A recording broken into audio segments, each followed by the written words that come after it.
नमस्कार. RIR leather वर्क्समध्ये आपलं स्वागत आहे. मी जे घड्याळाचे बेल्ट करतो त्यामध्ये असे वेगळ्या पद्धतीचे घड्याळाचे बेल्ट करावे लागतात की त्याला असं सॉकेट असतं. घड्याळ तुम्हाला दाखवतो. बेल्ट हा पूर्णपणे रबरमध्ये आहे.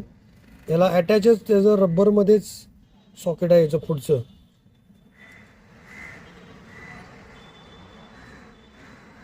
हा असा सरफेसला असा पूर्णपणे बसतो आणि हा बेल्ट शक्यतो अशा पद्धतीने परत भेटत नाहीत किंवा प्रोडक्शनमध्ये नसतात. तर मी तोच बेल्ट तशा पद्धतीचा बेल्ट सॉकेट टाईपमध्ये बनवलेला आहे.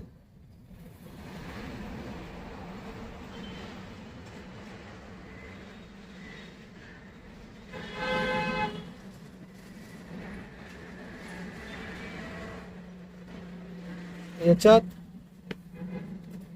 स्प्रिंग बारचा जो डिस्टन्स आहे इथला तो जरा देखील चुकला तर बेल्ट पूर्णपणे खराब होतो. त्याच्यासाठी आपण आधी सुरुवातीला पॅटर्न तयार करतो. पॅटर्न तयार केल्यानंतर ते पुढचं काम करतो आपण.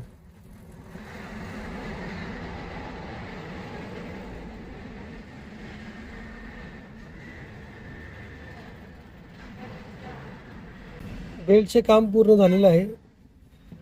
बेल्ट तुम्हाला दाखवतो.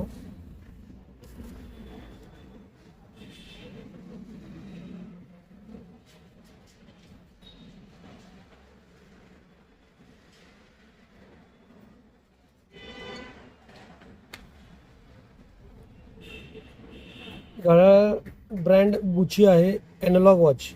बॉडी ही जी मेटलची वेट असल्यामुळे बॉडीला बॅक साईडला बेल्टला आपण बायसनचं लेदर लावलेलं आहे. वरती wax pull up blue, dark blue हे जर पुलअप असल्यामुळे याचा कलर चेंज होतो. शिवाय त्याला दोरा जो वापरलेला आहे आपण तो बॉडीला साईडून कॉपर असल्यामुळे हा टॅन कलरचा मॅचिंग दोरा वापरलेला आहे. आतमध्ये डिस्प्लेला त्याला डार्क ब्ल्यू असल्यामुळे आपण वॅक्सवालं डार्क ब्ल्यूवालं पुलअपवालं इफेक्टवालं लेदर वापरलेलं आहे. बेल्टला अजून थोडं इथं फिनिशिंग राहिलेलं आहे. त्याला एज पेंट लावलेला आहे, तो पण इटलीचा लावलेला आहे. बेल्ट असा हा सॉकेटमध्ये बसतो.